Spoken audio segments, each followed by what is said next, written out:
Bismillahirrahmanirrahim. Assalamualaikum warahmatullahi wabarakatuh. Saudara pemirsa channel terpilih MTA TV dimanapun Anda berada, puji syukur Alhamdulillah senantiasa kita panjatkan kehadirat ilahi Rabbi Allah Subhanahu Wa Taala atas genap karunia nikmat dan juga rahmatnya untuk kita semua.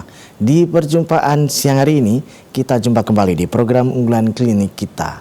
Dan Alhamdulillah sudah hadir Dr. Gigi Triwibowo yang tentu saja nanti akan melanjutkan pengetahuan kesehatan kita terkait dengan kesehatan gigi dan gusi. Assalamualaikum warahmatullahi wabarakatuh. Waalaikumsalam warahmatullahi wabarakatuh. Kabar baik dan sehat. Alhamdulillah sehat-sehat. Ya, kali ini tentang goyah ya. Goyah dan copot ini. Gigi goyah ya. Gigi goyah dan copot. Dan pemirsa nanti bisa bergabung bersama kami di line telepon 02716793000, SMS dan juga di WA kami siapkan di 08112553.000. Kita akan simak terlebih dahulu penjelasan awal dari beliau Dr. Gigi Triwibowo. Silakan. Bismillahirrahmanirrahim. Assalamualaikum warahmatullahi wabarakatuh. Para pendengar, pemirsa yang kami hormati, alhamdulillah pada siang hari ini kita bisa ketemu lagi di forum klinik kita. Dan untuk kali ini lagi-lagi kita berawal dari kasus. Kasus ya. Banyak faktual jadi kan. Ya, ini dan beberapa hari terakhir, beberapa bulan-bulan terakhir inilah, ini banyak kasus ini yang berkenaan dengan gigi goyah dan copot. Maka saya katakan gigi goyah dan copot terlalu dini, gitu. Terlalu dini, ya. Karena belum waktunya, gitu ya. Ya, memang bermula dari pertanyaan-pertanyaan yang muncul dari tempat praktek, gitu ya. Yang tanya, dok, gigi saya kok goyah ya? Nah, kemudian bahkan ada juga yang copot sendiri, gitu ya, copot sendiri.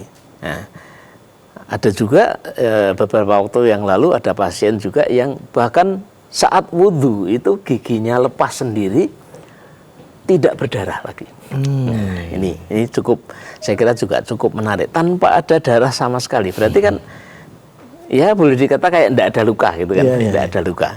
Nah, bahkan juga dikeluhkan juga di beberapa orang yang konsultasi itu, ya. Dan semua ini terjadi di usia-usia yang relatif muda lah ya. Masih produktif ya? Ya, kisaran 40-an, 50-an.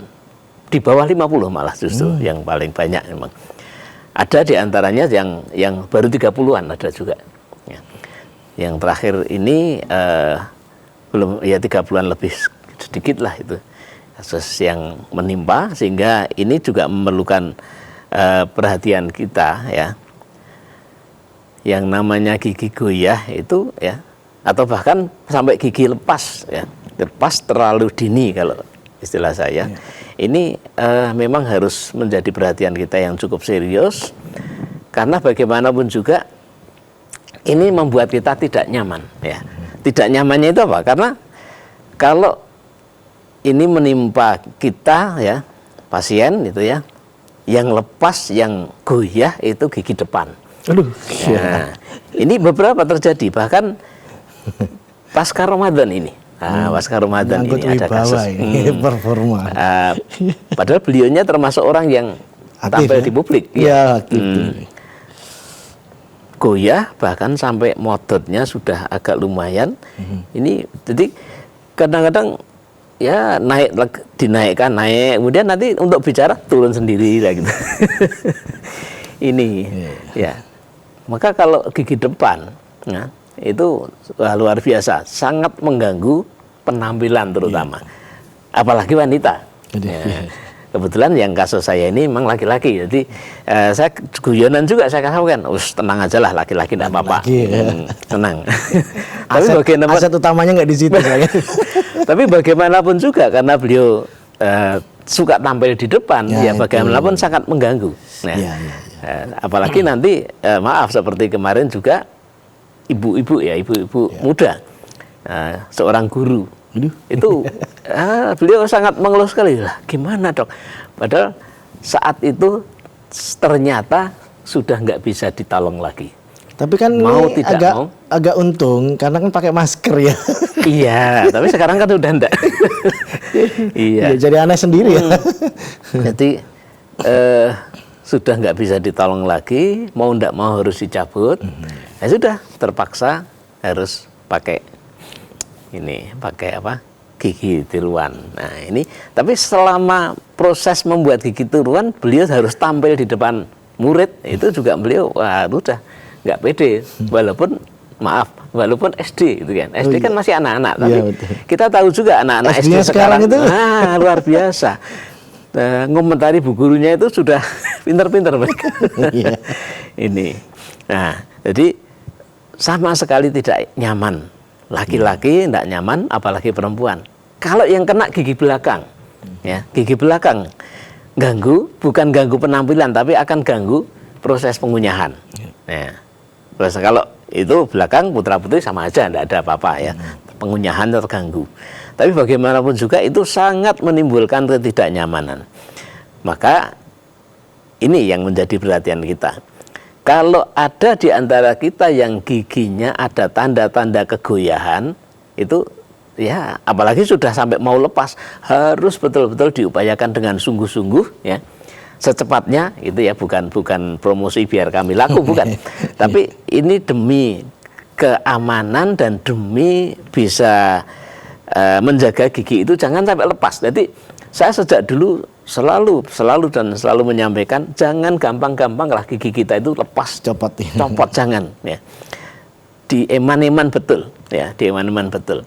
Sehingga ya kalau bisa itu sampai usia lanjut di mana kita mungkin tidak banyak tampil di publik, silahkan giginya habis tidak apa-apa gitu ya.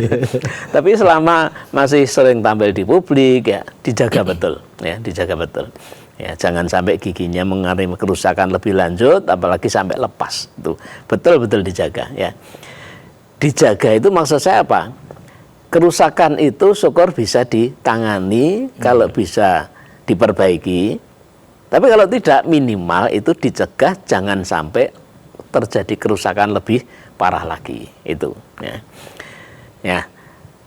Kemudian sebelum kita sampai ke penanganan, atau mungkin kita sama kita bareng aja, kenapa kok gigi kita gampang goyah, sekaligus nanti kita singgung tentang bagaimana upaya penanganan ya.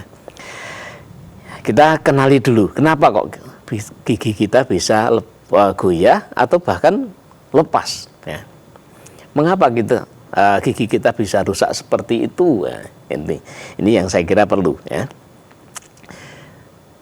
Para pendengar pemirsa yang kami hormati, jadi yang namanya gigi goyah ya, gigi goyah itu terjadi karena apa? Ya, dulu sudah sering saya sampaikan bahwa gigi itu melekat pada tempatnya di gusi, di ruang rongga mulut ya, dengan beberapa jaringan di sana. Itu melekat, memang ada perlekatannya. Lah kalau gigi goyah itu berarti apa? Berarti perlekatannya itu ada masalah ya. Mungkin rusak atau paling tidak ada kelainan, bisa karena penyakit ya. Nah, oleh karena itu harus kita kenali dulu. Kenapa kok bisa seperti itu ya. Kami akan mengangkat 3 atau 4, 3 aja lah ya. 3 hal yang cukup dominan yang mempengaruhi hal ini. Yang pertama karena adanya penyakit periodontal, atau mungkin ya bahasa awamnya penyakit gusi gitu aja lah ya, penyakit gusi. Kemudian yang kedua adanya gangguan hormonal yang terjadi di beberapa kasus gitu ya. Kemudian yang ketiga trauma. Nah, dan ketiga-tiganya itu dalam waktu dekat ini terjadi semua. Tiga ini terjadi semua. Faktor berat semua ini. Betul. Ya, yang pertama karena gangguan periodontal atau penyakit gusi. Penyakit gusi ya, yang namanya sakit gusi itu karena apa? Bisa jadi ada infeksi, entah karena apa gitu ya, banyak hal memang.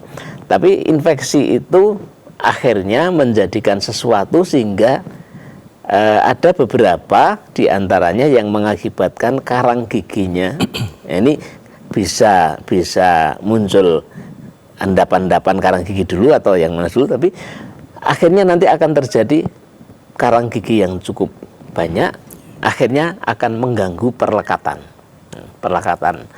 ya, gusi dengan gigi tadi, dan akhirnya gigi goyah. Nah, ini apakah masih bisa diperbaiki? Ini sering pertanyaan muncul. Bisa enggak dok dipulihkan? Nah, kalau pulih seperti sedia kala itu juga lihat usia, gitu ya. Lihat usia. Kalau usianya ya sudah 50-an atau bahkan 60-an ke atas, kayaknya memang sulit gitu ya. Tapi bukan berarti nggak bisa, ya.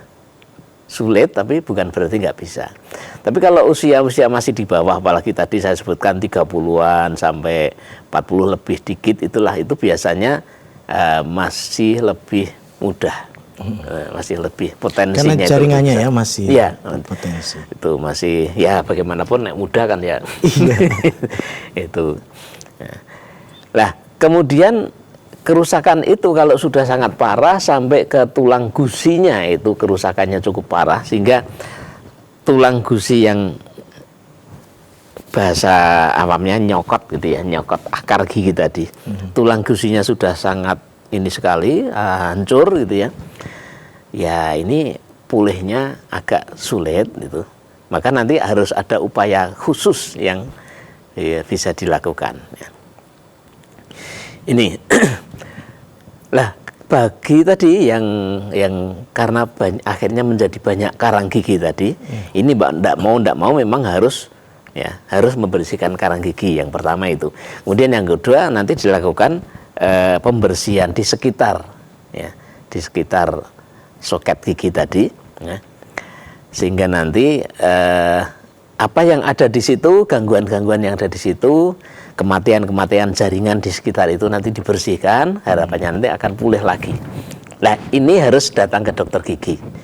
Dan harapan saya itu apapun nanti yang dikatakan dokter gigi, ikuti aja lah. Karena prosesnya nggak bisa sebentar, nggak bisa sebentar. Perlu waktu, ban ya. Nah, gitu. Perlu waktu yang cukup lama. Ada tahap-tahapannya. Apalagi kalau orang tertentu yang karena kondisi air minumnya atau kondisi rongga mulutnya, kondisi yang lain-lainnya itu menjadikan dia tumpukan karang gigi itu cepat banget. Ada itu Mas. Saya pernah punya pasien itu bahkan baru 3 bulan itu karang giginya luar biasa banyak. Rata-rata sebetulnya ya 6 bulan sampai 1 tahun lah itu sudah cukup saya kira. Bahkan ada yang 1 tahun itu belum ini karang giginya masih dikit banget ada. Tapi ada tadi pada pasien saya yang 3 bulan itu sudah banyak. Nah ini tergantung ini juga kalau kecepatan karang giginya muncul itu memang cepat banget, ya periksanya harus relatif cepat. Jangan sampai nanti bersih, terus ada karang gigi lagi, goyah lagi. Nunggu jadwal berikutnya. Kalau jadwal berikutnya 5 bulan, nah itu 6 bulan. kalah cepat nanti. Maka ini harus mengikuti hasil pemeriksaan dokter gigi tadi harus berapa lama? Mungkin 2 bulan, 3 bulan, atau bahkan bisa 6 bulan itu. Nah, kasus tertentu yang memang sudah agak sulit itu ya bisa dilakukan nanti istilahnya difiksasi gigi itu diikat gitulah ya bahasa ini, diikat dan dilekatkan dengan gigi yang masih kuat ya. Sehingga nanti gigi yang goyah tadi jangan tambah goyah. Nah, kalau bahasanya dipagri gitu ya. Ya, kalau tanaman itu dipagari jangan sampai dayang-dayang gitu. Agar tidak terkena angin atau terpaan karena tingginya ini posisi ya. Sehingga nanti kegoyahan yang muncul karena makan ya, karena untuk pengunyahan itu bisa agak dikurangi. Ya. Syukur-syukur nanti bisa lebih kuat lagi gitu ya. Nah, kira-kira bulan yang lalu itu saya punya pasien yang cukup muda gitu ya, masih cukup muda, di bawah 40-an. Tapi kondisi giginya itu, dan terutama gigi depan ini yang tadi saya singgung tadi, gigi depan yang tengah ini tadi, maaf saya nggak bawa alat peraga, gigi depan tengah itu modot sehingga kalau bicara kadang-kadang giginya melorot itu, jadi panjang. Agak lucu juga. Tapi belum lepas ya? Belum lepas. Alhamdulillah belum lepas. Nah itu akhirnya bisa ditangani dengan baik. sekarang ini kondisinya sudah cukup, walaupun belum dipasang alatnya belum bisa dilepas ya, belum boleh dilepas. Tapi sudah bisa berfungsi, sudah bisa makan, untuk bicara juga sudah oke, sudah pede ya. Tapi ya itu nanti masih kita evaluasi kecepatan penyembuhannya tadi ya, dengan faktor-faktor risiko yang muncul dari. Potensinya nanti nggak bisa rata kembali ya? Pasti ada. Bisa kita upayakan tetap nanti pulih maksimal, optimal lah, bukan maksimal, optimal. Artinya nanti menyesuaikan gigi bawahnya. Karena bagaimanapun juga, berkali-kali saya sampaikan juga, kalau gigi seberangnya, misalnya gigi atas bermasalah, bawah nanti akan mengikuti kondisi yang ada. Gigi atas ompong, bawahnya nanti naik. Gigi bawah ompong, atasnya turun. Nah gitu, selalu begitu. Kalau gigi atasnya maju, maaf ya, merongos gitu ya, maju, gigi bawahnya ikutan. Ini kesetiaan gigi itu kayak gitu. Karena aktivitasnya itu ya. Iya, nanti kan harus kompak kan. Ya, yang kompak harus ketemu itu. Iya. Harus ketemu. Ya. Kalau nggak ketemu nggak bisa membuat aktivitas. Itu maka nanti memang penyelesaian akhir itu menyesuaikan kondisi. Kalau bisa direvisi, kayak skripsi aja direvisi. Kalau bisa dikoreksi, itu nanti dikoreksi maksimal, gitu ya. Oke, itu. Kemudian kasus-kasus tertentu juga yang mungkin relatif terlambat untuk datang ke dokter gigi. Ya, seperti tadi juga termasuk terlambat sebetulnya, sudah sampai turun sendiri sampai. Nah, kalau harusnya merasa tidak seperti normal biasanya langsung ya segera. Rata-rata itu dari kasus ini mereka itu bingung mau kemana gitu. Jadi belum langsung ini bidangnya dokter gigi, belum langsung seperti walaupun itu gigi. Gitu. Karena ya maaf, apalagi kalau di desa itu artinya dokter gigi itu tukang cabut gigi sama tukang tambal gigi. Taunya langsung puskesmas gitu ya. Jadi kalau di luar tambal gigi atau cabut gigi, dan mereka takutnya itu kalau dokter gigi nanti suruh cabut, nah gitu. Padahal justru tugas kami sebetulnya, itu bagaimana supaya gigi itu lebih lama bertahan di rongga mulut. Itu sebetulnya. Ya. Jadi jangan beranggapan paling nanti dicabut, paling nanti begitu, jangan. Ya. Kami memang berusaha bagaimana supaya lebih lama lagi, bahkan seperti kami juga punya pasien usia 75 itu masih utuh giginya. Ya utuh dalam arti bukan kok ini tidak ada cacat, ada ini bukan. Tapi gigi itu masih lengkap. Hanya terkikis di usia sekian. Karena pemakaian. Ya betul. Terkikis sehingga giginya ada yang hilang 1/4 karena gesek-gesek, itu wajar kalau seperti itu. Sehingga nanti dalam berfungsi juga ya tidak seperti kita yang muda, kok merasa muda ya kita. Ya, itu ya. Ya, kemudian ya kalau nanti tadi sudah saya sampaikan, saya singgung, kalau sudah ke dokter gigi, usahakan tadi ikut apa yang menjadi program, ya walaupun lama ya. Dan ini juga terjadi di beberapa kali saya menemui pasien itu. Pasien juga diantaranya kenapa kok tidak segera datang ke dokter gigi, karena nggak merasa sakit. Gitu.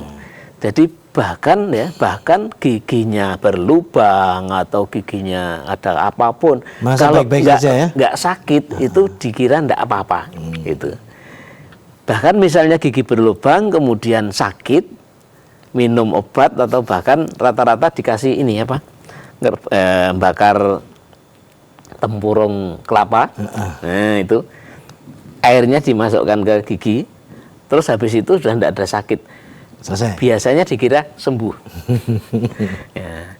Padahal itu nggak sembuh. Jadi gigi berlubang itu nggak bisa sembuh. Ya.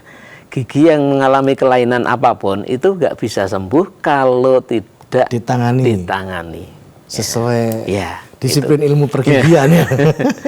Apalagi pakai paku yang diketok di tiang ya, Pak. Betul. Iya. Nah, itu.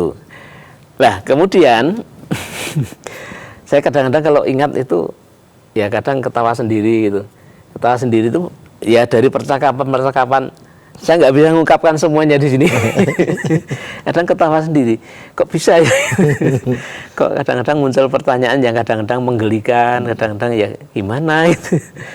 Ya, termasuk tadi gigi yang copot sendiri saat wudhu itu mau nggak mau ketawa juga. Kok bisa itu ya? Nggak ada rasa sakit, dia nggak merasa ada keluhan menurut dia itu ya. Nggak merasa ada keluhan, kemudian waktu copot juga nggak sama sekali nggak ada keluar darah. 1 biji ya? Ada beberapa biji? Beberapa kali. Jadi itu usia 40-an itu giginya mungkin tinggal 1/3. Itu faktor apa, Dok? Ya memang Apakah hormonnya ataukah perlakuannya sedemikian dahsyat ngeletaki balung gitu loh? yang sulit dikorek memang itu. Itu yang ya? sulit dikorek itu Selalu disembunyikan. Sejak awal dulu terjadi seperti itu, kenapa itu? Karena apa? Karena merasa baik-baik saja. Yang dianggap, yang dikatakan baik-baik saja itu tidak ada rasa sakit ya. itu. Ya, tidak ada rasa sakit. Sehingga gigi goyah.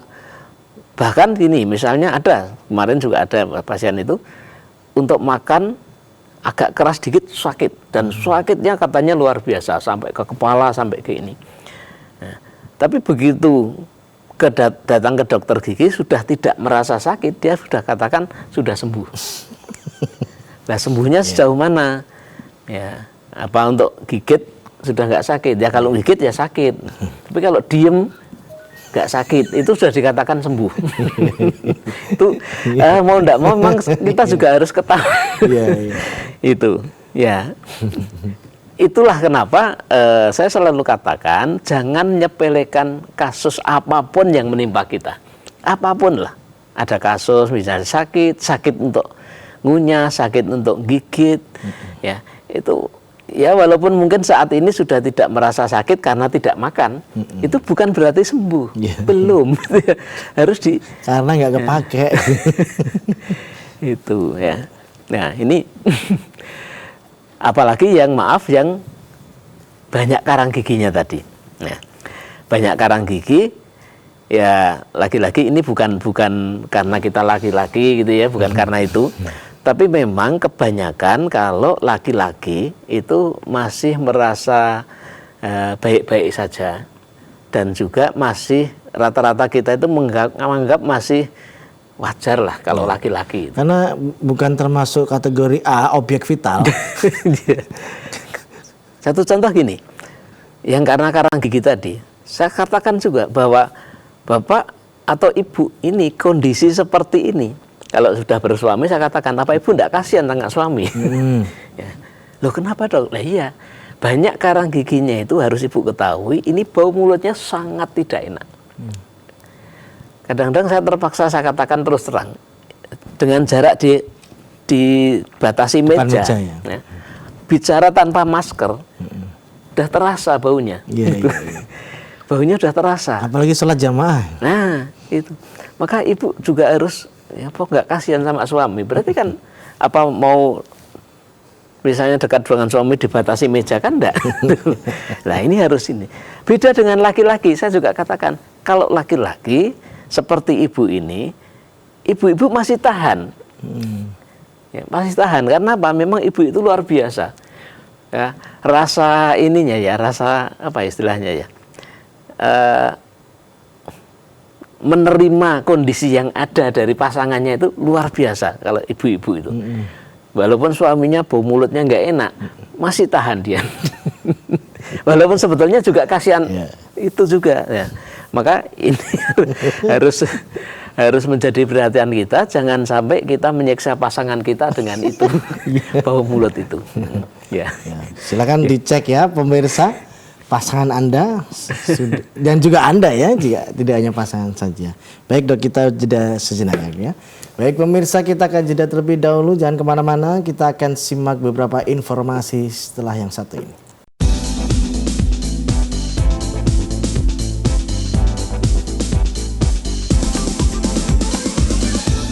Baik, saudaraku pemirsa channel terpilih MTA TV dimanapun Anda berada, terima kasih Anda masih setia bersama kami, khususnya di program unggulan klinik kita di kesempatan siang hari ini.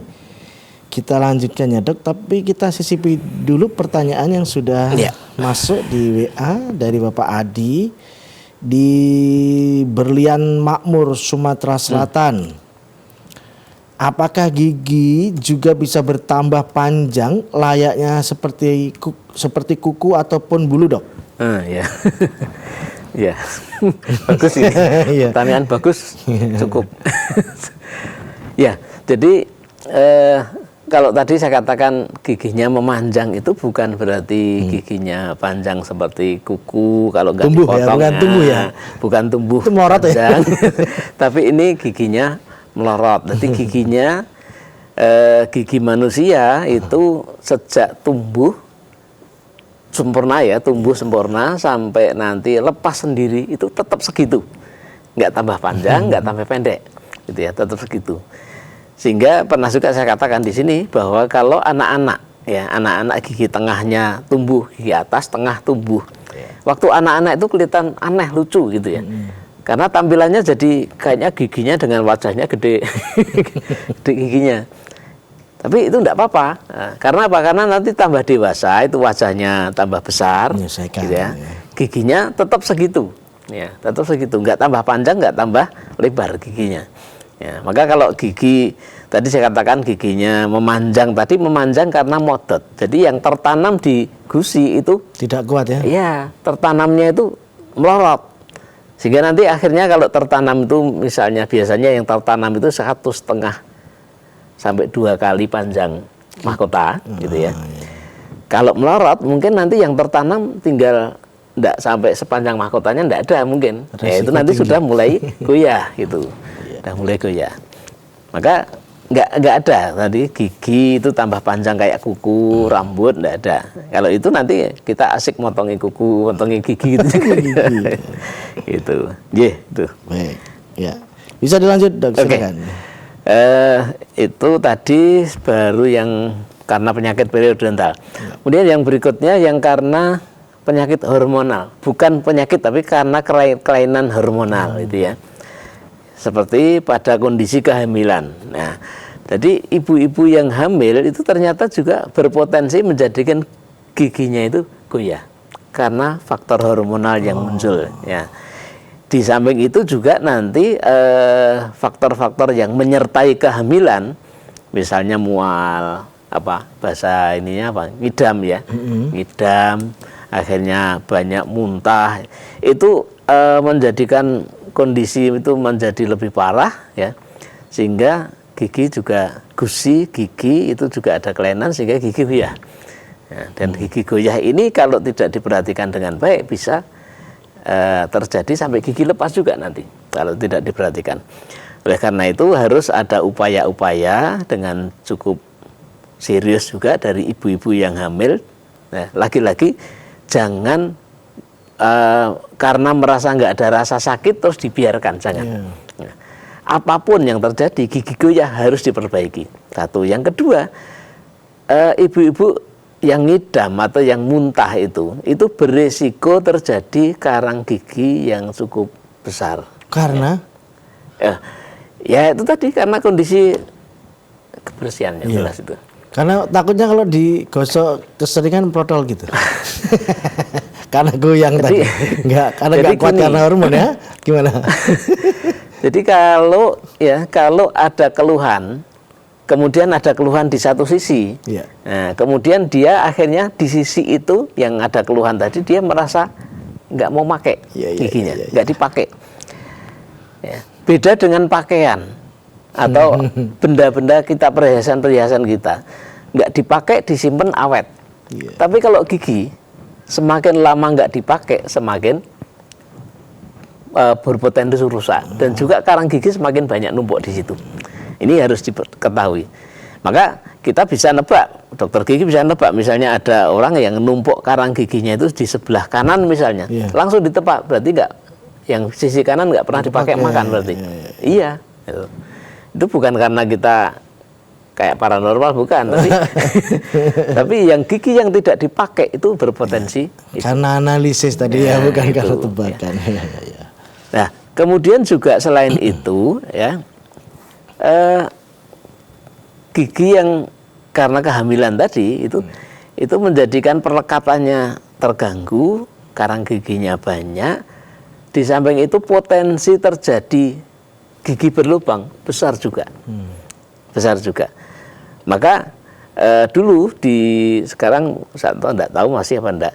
Dulu pemerintah itu punya program cukup bagus di puskesmas itu, ibu hamil itu diwajibkan periksa gigi. Ya. Karena apa? Karena potensi kerusakan di gigi itu besar bagi ibu hamil. Seiring aktivitas pemeriksaan janin, kandungan dan bayi gitu ya. Iya, sehingga nanti kontrol ke bidan di puskesmas dilaksanakan sekaligus kontrol gigi. Program bundling Ya, itu. Dapat kontrol kandungan dan juga gigi. Itu karena apa? Karena banyak juga kasus ya, ibu-ibu itu satu kali hamil itu kadang 2 sampai 3 gigi rontok. Ya. Sehingga saya punya pasien itu anaknya 5 ya tinggal ngalikan 5 kali 3 atau kali 2. Sekian gigi hilang. Sedemikian rentankah? Nah ini perjuangan ya itu. Suami-suami harus kasihan sama, sama istri ini. Istri berjuang kayak gitu itu sampai rela giginya rontok. Nah. Tapi orang tua yang tempo dulu itu bisa antek putranya 12, 15 itu. Ya, ya kalau dulu ini Mas ya, faktor makanan juga. Kalau makanan-makanan dulu itu kan kita makan yang natural ya. Fresh ya. Ya. Baru ambil di belakang, betul. masak makan. Ya. Makan buah pun misalnya buah apa namanya? Nanas. Kemudian juga pepaya atau yang agak ini juga yang banyak seratnya mangga atau apapun lah ya. Ya, itu kita ngunyah. Ya, makan mangga, tebu aja pakai gigi. Ya, pakai tebu juga itu ngunyah sekaligus membersihkan gigi. Jangan salah, orang dulu itu hebat. Ya. Dan makanannya lebih natural, ya. Sehingga kandungan-kandungan yang dibutuhkan oleh tubuh termasuk gigi tersedia dengan baik. Nah, sekarang ini fast food. Ya, sekarang ini makannya mie, lauknya kerupuk. Nah, itu semua karbohidrat. Nah, kalau dulu sayur itu luar biasa. Sekarang tuh banyak anak-anak muda yang nggak doyan sayur. Nah, sayur jangan disalahkan. Sayur jangan salah ini ya. Sayur itu kita makan sayur sekaligus. Kalau istilahnya itu di kesehatan gigi itu self cleansing. Ya, kita makan tapi sekaligus membersihkan gigi. Nah itu. Sehingga kondisi gigi bagus-bagus ya. Ya, bapak-bapak juga misalnya mengupas kelapa pakai gigi. Ya. Karena giginya kuat dan mengupas kelapa sekaligus juga membersihkan gigi. Walaupun kalau kebangetan ya rontok juga. Ya ini ya. Kemudian berikutnya tadi kehamilan, gangguan kehormonan yang lain yang bisa itu terjadi pada penderita diabetes. Oh ya. Betul. Nah, ini juga harus hati-hati para pemirsa pendengar sekalian yang menderita diabetes, yang menderita kencing manis gitu ya. Itu sangat rentan sekali ya, sangat rentan. Ya. Karena apa? Karena ya, kita bisa mendeteksi kok ada kelainan gigi kok kayak gitu itu tebakan itu biasanya langsung mengarah ke sana. Ya, ibu atau bapak ya pernah terjadi juga satu pasiennya langsung saya tebak itu bapak gulanya tinggi, enggak kok. Setelah sekian kali berkunjung ke tempat saya lihat cek, ya. Sudah jelas ini mengarah ke sana. Ya. Langsung mau enggak mau saya suruh udah pokoknya ibu cek saja, ya cek saja ke laborat kondisi gula ibu. Nah, betul ternyata. Betul, ya. Setelah dicek 500. Ya, berarti sama kayak pandangan ya, kualitas pandangan mata ya. Kan ada yang nyerang ke mata juga kalau diabetes itu. Ya, bisa ke sana. Nah, kalau gigi kondisi ya, betul. Kondisi di gigi termasuk kegoyahan itu bisa muncul karena itu. Kemudian kondisi gusinya. Ya. Dan yang tidak kalah pentingnya itu bau. Bau itu orang yang sakit gula itu sulit untuk kalau sudah kondisinya sudah cukup parah. Ya, bau terutama bau kayak aseton atau bau apa itu muncul. Ya, Sehingga akhirnya ya udah orang ini gula itu. Walaupun nggak ngaku tapi oh iya ternyata karena bukan nggak ngaku itu bukan karena dia menyangkal ya, tapi karena belum periksa. Ya, belum pernah ngalami belum pernah dan merasa dirinya sehat-sehat saja karena tidak ada apa-apa. Apalagi kadang-kadang ya, saya kalau luka cepat sembuh kok. Ya. Kan tidak semua sakit gula mesti sulit sembuh lukanya. Ya, ada juga yang kesembuhannya juga sama aja, normal gitu. Tapi bisa sakit gula. Nah, oleh karena itu kalau yang menderita ini tadi ya terjadi kegoyahan itu harus lebih, ini yang karena hormonal ini harus lebih intens lagi untuk ke dokter gigi ya. Jangan berhenti sebelum selesai itu ya. Utamanya yang gula tadi bukan hanya gigi, kontrol ke dokter penyakit dalam harus ya. Itu berarti, karena itu beriringan itu nanti. Ya, pemirsa berarti bisa nanti setelah tayangan ini kan bisa cek tuh di sekitarnya dokter gigi di sebelah mana ya kan. Kalau puskesmas biasanya sudah hafal ya kan. Dokter praktek umum hafal ya, yang dokter gigi ini biasanya kurang familiar ya. Sebetulnya untuk awal itu di puskesmas ada ya sebenarnya ya. Iya, betul. Dan hampir semua puskesmas sekarang sudah ada dokter gigi. Cuma nunggu sakit itu ya. Nah, itu. Kalau udah sakit radang bengkak baru ini saya yang sakit gigi. Yang namanya sakit gigi itu kalau sudah ini ya sudah bengkak itu baru sakit gigi. Bisa buatnya oh iya ini saya sakit gigi ini. Baik. Saya sisipi pertanyaan ya, Dok ya. Dari saudara kita di mana ini? Oh iya, tidak ada identitasnya. Mohon penjelasannya, Dok. Saya sudah gosok gigi, tapi gigi saya masih berkerak. Bagaimana cara membersihkannya secara pribadi? Sebab kalau ke dokter gigi sakit, waduh, bener nggak ini dok? Wah ini nyindir loh, emang sakit dok? Memang image yang ada di masyarakat kayak gitu. Ini apapun, cermati ini jawaban dokter gigi loh ini. Baru saja tadi pagi juga gitu, baru saja sudah diterangkan panjang lebar. Ini kalau dibiarkan nanti akan semakin sakit, ya. Nggak sembuh nggak. Kalaupun sakitnya hilang sementara, nanti sakit lagi. Jadi supaya nggak sakit lagi harus diatasi. Ya. Itu masih lagi tanya, nanti sakit enggak? Ya itulah. Jadi bapak ya tadi ya. Wah tidak tahu ada ya? Keterangan ini.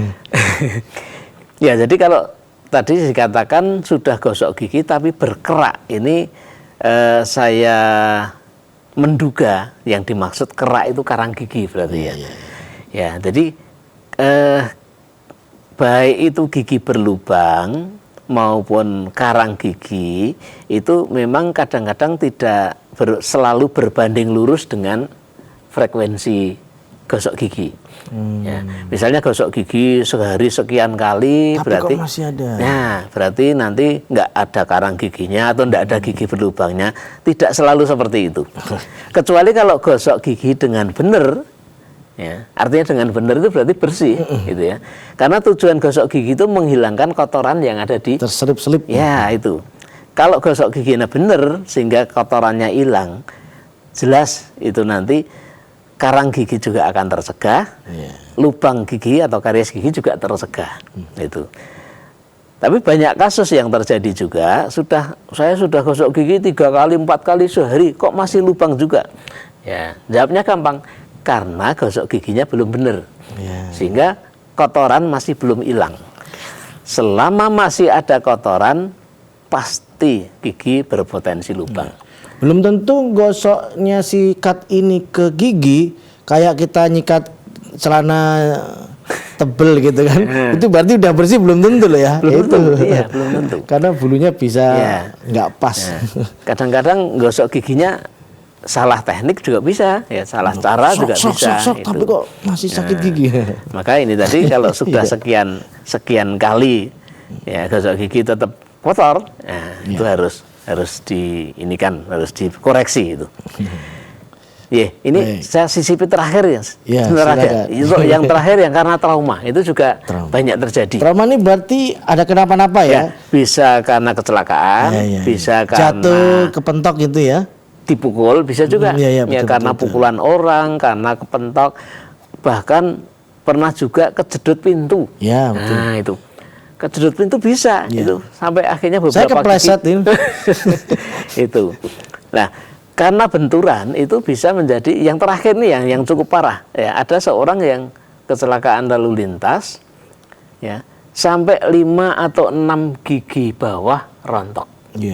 Bahkan maaf ini karena mungkin penanganannya waktu itu di klinik yang peralatannya mungkin ya terbatas gitu ya, sehingga fasilitasnya tidak mendukung untuk penanganan secara lengkap, secara paripurna, sehingga akhirnya kondisi yang mestinya bisa dicegah, kerusakan lebih lanjut bisa dicegah, nggak dicegah. Karena mungkin kan menyelamatkan nyawanya dulu nih ceritanya kan. Itu. Kan misalkan ada yang laka lantas yang wajahnya menghantam bak truk itu kan juga. Ya, kalau sampai nggak sadar, oke lah, nggak apa-apa. Tapi itu nggak parah kok. Oh, belum segitu ya. Parah. Yang parah hanya di gigi aja. Ya, betul. Jadi luka-luka yang lain ini hanya di gigi aja yang parah. Salah penanganan. Nah, berarti ini karena fasilitas tempat berobat itu kurang memadai, sehingga akhirnya datang ke dokter gigi juga sudah sebulan lebih ya sudah. Akhirnya tinggal nemu sisa-sisa yang biasanya datangnya itu karena dipaksa sekian banyak orang ya. Baru mau daripada direcoki tiap hari. Ya. Sering sekali saya sampaikan juga pada pasien juga, kalau ada benturan yang terjadi ya kayak begini ini, segera atau secepatnya ke dokter gigi biar diatasi. Setelah selesai saya dulu nggak ke dokter gigi, tapi apa coba? Harusnya bisa diperbaiki sampai nggak kehilangan gigi. Ini tadi kehilangan 5 atau 6 gigi. Ya. Harusnya bisa dicegah. Saya dulu berpotensi 3, tapi suruh kumur tiap hari pakai air garam itu aja.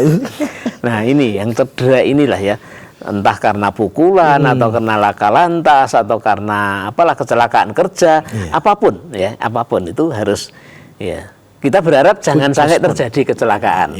Tapi kalau terjadi, jangan lupa tindakan segera itu ya. Kalau di klinik ada dokter giginya ya dokter gigi. Kalau jangan hanya nyari perban dan obat merah saja ya. Wah, kita lanjut pertemuan berikutnya ya dok ya. Ini kita sisakan satu pertanyaan nanti buat PR berikutnya. Dan nanti untuk materinya juga kita bisa lanjut kembali. Terima kasih, selamat melanjutkan aktivitas dok. Assalamualaikum warahmatullahi wabarakatuh. Baik, saudaraku pemirsa channel terpilih MTA TV dimanapun Anda berada, demikian tadi telah kita simak dan ikuti bersama program unggulan klinik kita siang hari ini. Dan kita jumpa kembali di kesempatan mendatang. Saya Tommy Alfatoni pamit undur. Assalamualaikum warahmatullahi wabarakatuh.